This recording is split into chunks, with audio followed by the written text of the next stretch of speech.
Hi, I'm Tom with a list of interesting things. Today on the list of interesting political things are ballot initiatives for the states of Massachusetts and Alaska pertaining to ranked choice voting. These ballot initiatives are wonderful things. They belong on the list as joyous footnotes beneath interesting thing number 1331. Less joyous, however, are the results. In Massachusetts, after an incredibly effective campaign against the measure, it failed to pass. By a margin of 55-45, the citizens of the state of Massachusetts chose plurality voting over ranked choice in all general and primary elections. Less decisive, but still significant, is Alaska. They're less pertinent because both their measure pertained only to primary elections and because half their vote is still outstanding, so we don't exactly know what the final result will be. But the results don't look promising so far. So today we're going to discuss ranked choice voting and go over the ideas used this year to dissuade people from it. Let's dive in. Before we do, I hope you'll subscribe to stay up to date on all the most interesting things. Let's start with a brief discussion about what ranked choice is. I encourage everyone to watch our video on the subject. It's absolutely riddled with Game of Thrones references. But briefly, ranked choice allows a voter to rank their options for an office instead of voting for just one. In plurality voting, which is what we have now, the person with the most votes wins, regardless of percentages. So in this first section of the graphic, provided by my favorite organization, FairVote, candidate A would win, in spite of the fact that 60% of voters voted against them. This is called the spoiler effect, and it's a big problem with plurality voting.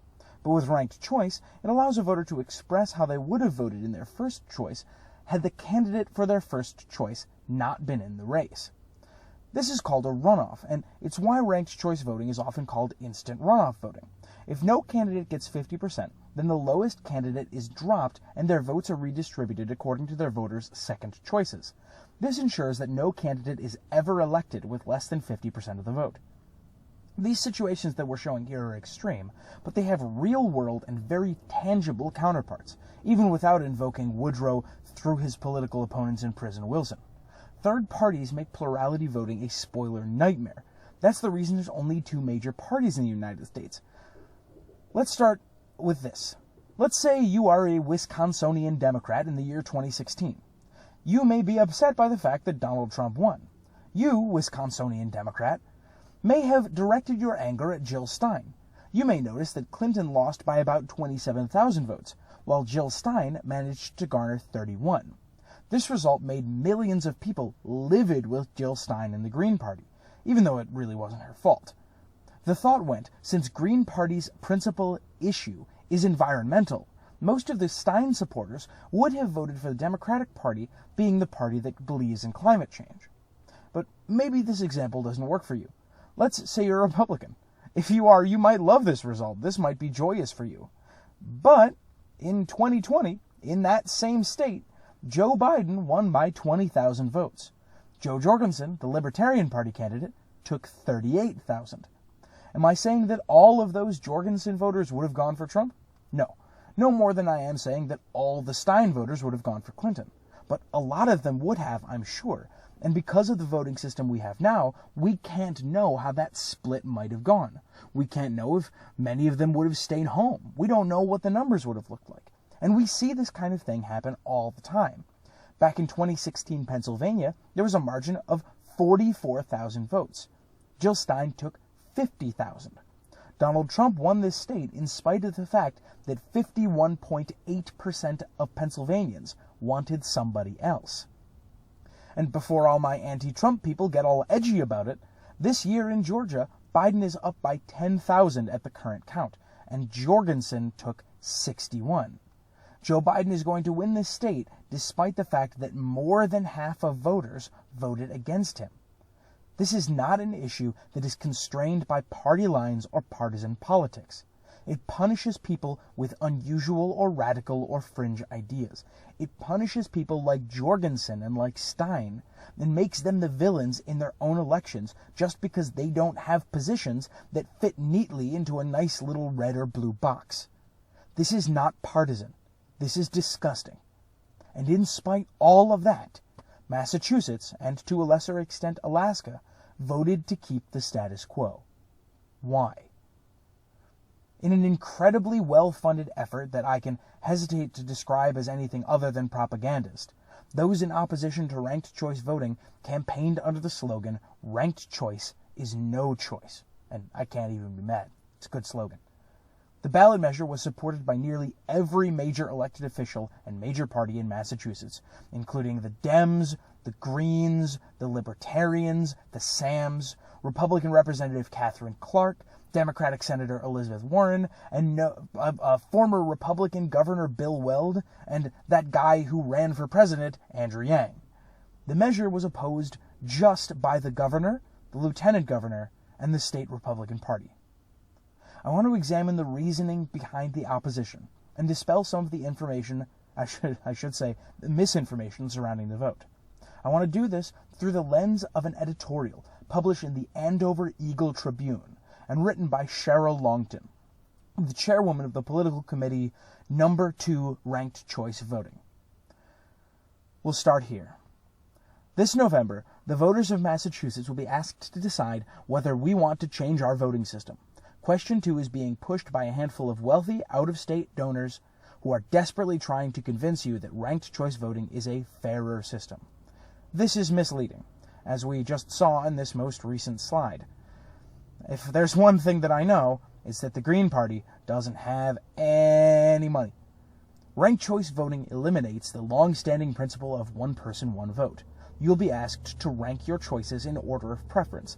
This second bit is true. This first bit is misleading. As we can see by this graphic, it is not the case that it will be one person, one vote, and another person, multiple votes. In fact, the way that it shakes out is every person gets the same number of votes, but many of them. Proponents of the ballot initiative say it's as easy as 1, 2, 3 in their commercials. But imagine what it will be like to rank 8, 9, or 10 candidates in a primary election. Have you done your homework on all 10 candidates? Perhaps you politically object to some candidates and refuse to vote for them. I find this condescending as all get out. Have you done your homework on all 10 candidates? This is insulting to the American voter. It may be the case that I do not know every one of the 10 candidates. I do not need to know all of the 10 candidates.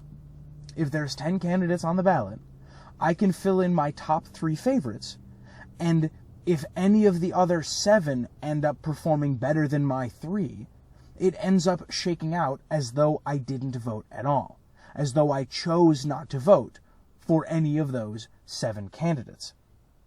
Furthermore, I think that this betrays something of disdain for the American voter. This is approaching calling them stupid. It also fails to recognize the fact that every American voter has a cell phone in their pocket.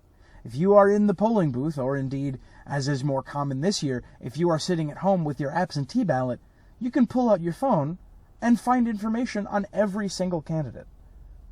Proponents say you can vote for only one candidate if you choose. What they don't tell you is that if you do this, your ballot will be considered exhausted, i.e. discarded, and you will have no say in the subsequent rounds of reallocation. This is an abject lie. If you vote for an eliminated candidate, if you vote for the candidate who is the least popular, your vote is reallocated to the next person down your list of ranked votes. If you vote for only one candidate and that candidate happens to win, then your one vote stays with that candidate through the entire process. The only way that your vote gets discarded is if you vote for only candidates who then get discarded. We could see this in a hypothetical. Let's say there's 4 candidates. There's Donald Trump, Mitt Romney, Hillary Clinton, and let's say Barack Obama. Let's say it's those 4. Stick with me through the hypothetical. Let's say you are a Republican. You put number 1 as Donald Trump and number 2 as Marco Rubio. If it happens to be the case that over the course of it, both of those candidates get eliminated, then it is as though your vote gets discarded. But that is working as intended. Your ballot gets discarded because you don't want your vote attributed to those candidates that you chose not to vote for. If no candidate receives more than 50% of the vote in the first round, the ballots will be taken to a central tabulation facility. After the data is entered, the ballots will go through a computerized reallocation process. I cannot speak to this. As mandated by the Constitution, every state decides the method of their electoral counting system on their own. So if this is the manner in which Massachusetts chooses to do their vote counting, this is the manner that they choose to do it. Some places choose to do all electronic ballots so that the entire system is done all at once. Some places choose to do paper ballots, and some places choose to do a hybrid. Which you prefer is a matter of preference. The candidate with the fewest votes is eliminated. The eliminated candidate's voters get a do-over, and their votes are reallocated to the next choice's candidate. This is extremely misleading. It is not the case that the eliminated candidate gets a do-over. All voters get a do-over. The candidate that is eliminated has their votes redistributed, and the voters whose candidates are not eliminated have their votes redistributed too, to their top choice.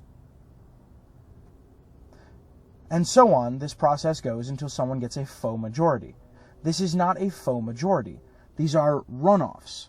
It is a real majority. It is just a series of races all done very quickly in a row to determine how the race would have turned out if it had had 5, and then 4, and then if need be 3, and then if need be 2. This is not a faux majority. This is a true majority. Proponents of ranked choice voting claim that one of the key benefits of the system is that it ensures majority support, but this is often not the case.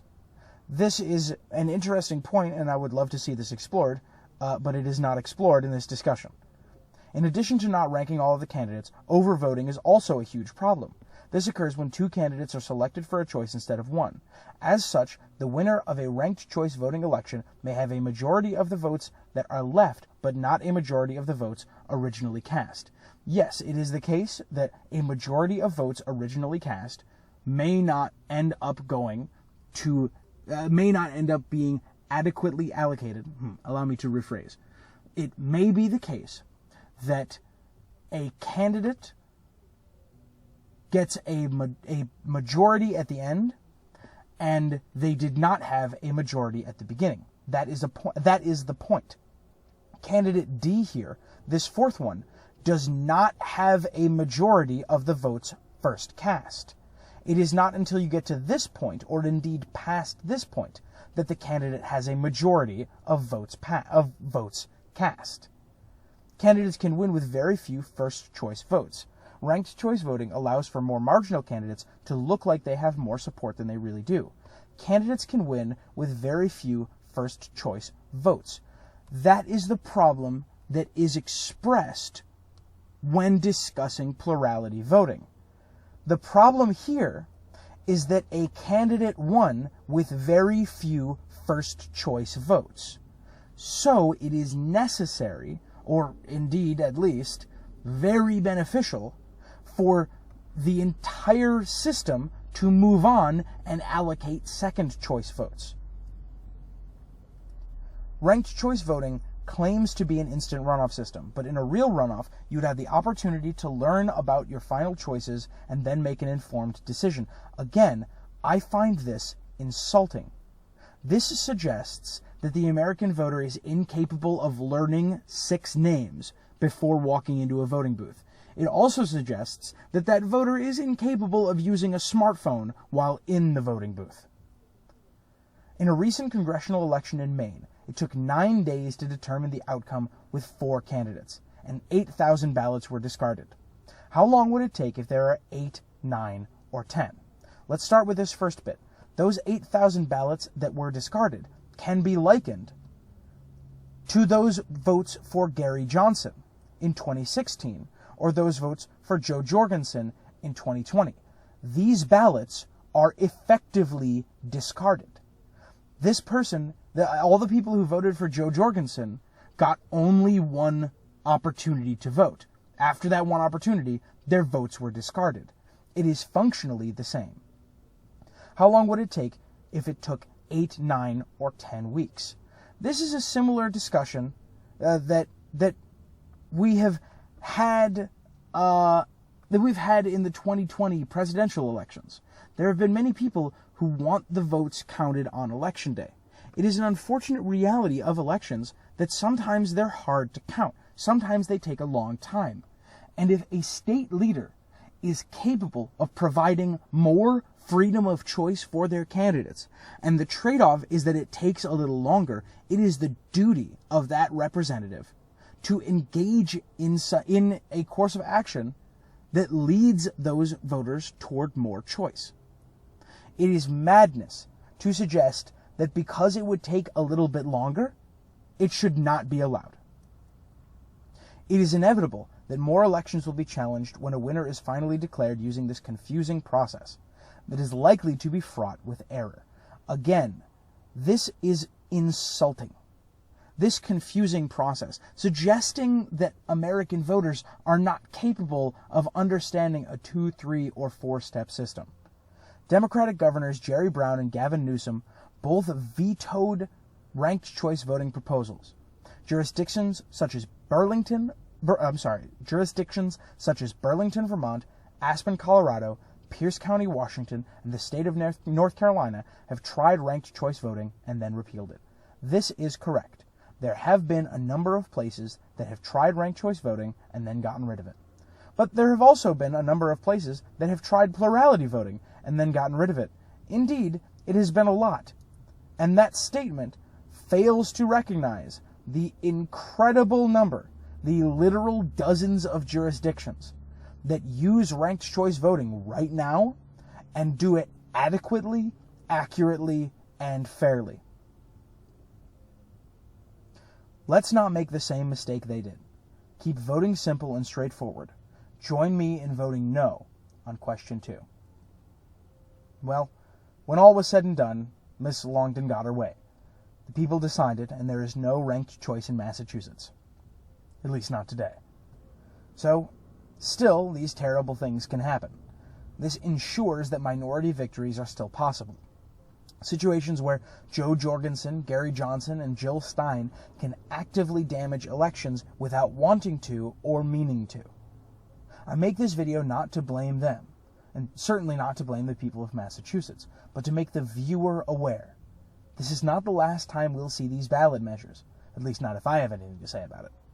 If these resolutions show up in your state, remember that when someone says ranked choice is no choice, they're lying to you. So until next time, be like ranked choice ballot initiatives. Be wise, be efficient, and be resilient, even in defeat. And above all, be interesting. I'll see you next time.